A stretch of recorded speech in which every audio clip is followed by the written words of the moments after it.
So let's discuss the news of the day. Well, the early day. Um, and there could definitely be more coming. I get asked a lot about Galchenyuk. What do I think about Galchenyuk? Is Galchenyuk going to get traded? Where's Galchenyuk going to go?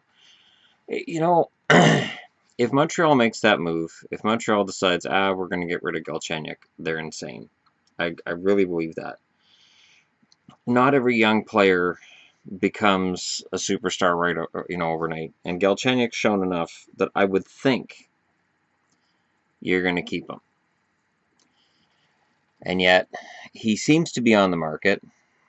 Bergevin's denying it, which of course is an issue. But I would be very surprised if he moves.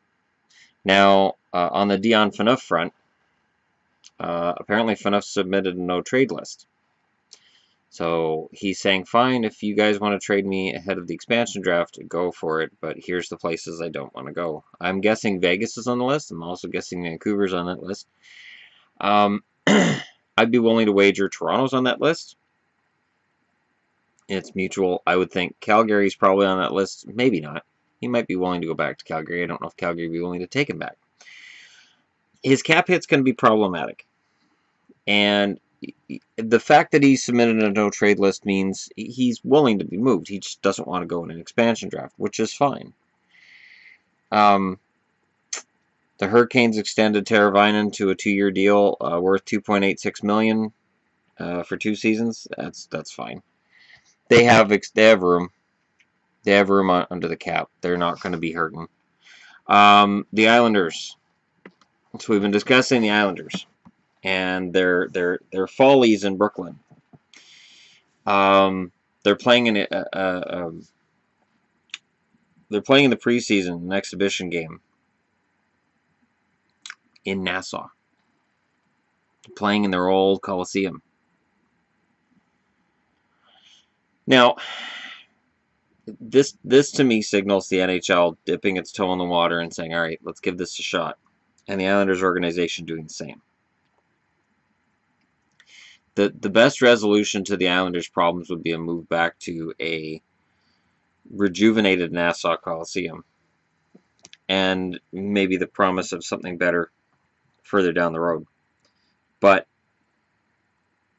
you know, while we can all speculate about wherever the Islanders would move, I am a firm believer that the Islanders being in New York is the only way to go. And there's a magazine I was reading through here. Out of 1983 about the New York Islanders. And somehow the history of the 80s Islanders gets kind of lost because all we talk about is, right now it's Pittsburgh, and then we talk about the Oilers and Gretzky. And the Islanders won 19 series in a row. They won 4 Stanley Cups, and then the 5th year they went to the Stanley Cup final. So while we're talking about how you know, expansion and the salary cap era make it so it's really hard to keep a team together. Yeah, those Islanders went through their shares of ups and downs, but when the playoffs rolled around, they were good to go every year for 5 years. And before that Stanley Cup run, they had some very good runs in the playoffs as well. It's not like they came out of nowhere, won 4, and then disappeared. They crashed after Bossy retired. Bossy's back gave out. And then there was the rapid decline of some of their core. Trotier's hands left him rather quickly. Denny Potvin went from being one of the best defensemen in the league and a Norris Trophy contender / winner to out of the league relatively quickly. At least to me, it seemed that way. I'd like to see the Islanders keep Tavares and build up to... They're never going to be what those 80s Islanders were, but at least be in that same conversation. At least like Chicago, with what they did with 3 Stanley Cups in 6 years. Get back some of that old pride in your team and in your organization. And again, I know for the young kids in the crowd, for anybody under the age of, 30? Yeah, you're not going to remember the proud age of the Islanders at all, really. Just the on again, off again rumors of the team just being a disaster and moving. Bad ownership hasn't helped. An iffy GM hasn't helped. The Neil Smith debacle, for instance. The funniest one and saddest at the same time is that owner Charles Wong had decided that he was going to switch GMs out, so he switched to Neil Smith. Neil Smith quit before the season started.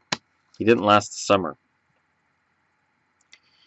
Yeah, the Islanders need to get back to Nassau, and they need to start getting back to their roots.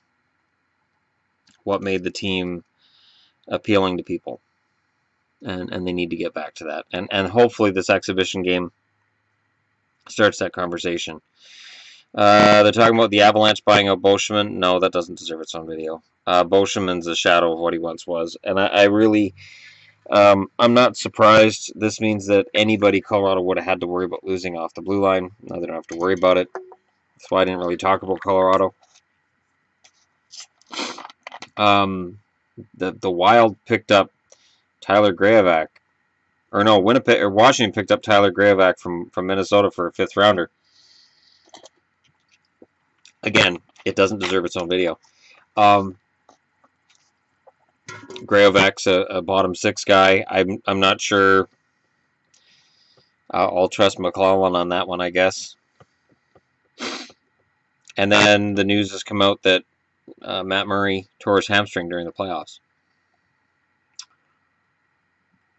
So, a lot of guys playing hurt. And, James Neal played hurt. And now Erik Karlsson's gone under the knife. Had surgery. He's going to be out for a while. They're hoping he's ready for the start of the season. They're projecting him to be ready for the start of the season. But anytime you get surgery and it's on your foot/ankle, you're playing a guessing game as to when you're going to be back. But hopefully it's not too long. And hopefully opening night for the Senators, Karlsson's good to go, because if they get rid of Phaneuf, for me, again, I know Phaneuf's cap hit is high, but he's been good for Ottawa. I would hate to see Phaneuf go to another team and, experience some of the downs that he experienced after he left Calgary. So we'll see what happens. You guys can let me know what you think in the comment section below. I think that's about it. Hagelin's broken fibula never healed, at least according to him. Derek Stepan's on the market. I don't think Stepan's going anywhere. And again, they're asking, where's Kovalchuk going to land when he returns to the NHL? Yeah. All these people that said, oh, Kovalchuk's going to be in great demand. I don't think he is. And with a flat salary cap and a lot of the contenders being up against that salary cap, I don't know where he's going to go. But if he thinks he's going to just pick and choose where he goes, I think he's in for sitting out for a while. Because it's a flat cap, and he's going to want money. He's going to want to get paid. And if I'm a GM in the NHL right now, I'm saying, well, he hasn't played in the NHL for a while, and before he left, he was okay. He was a decent player. But he wasn't playing up to that contract. And there were a lot of fans that were chirping at him about it. And I would imagine there were players chirping at him about it too. So we'll see what kind of player he is now. And if he's become more of a team... He never really seemed like much of a team player in Atlanta or New Jersey. And that may just be my perception, but he never really seemed like much of a team guy. So we'll see how that plays out. All of this could change by the end of today, and I could be doing a video tonight on how everything's changed. But for now, leave your comments and below. Thanks for watching. Hit like and subscribe if you're browsing around the internet. And I love the off season because there's so much speculation, and then the anticipation starts for what we're going to watch and what's going to happen next year. So, again, thanks for watching, and I'll talk to you again soon.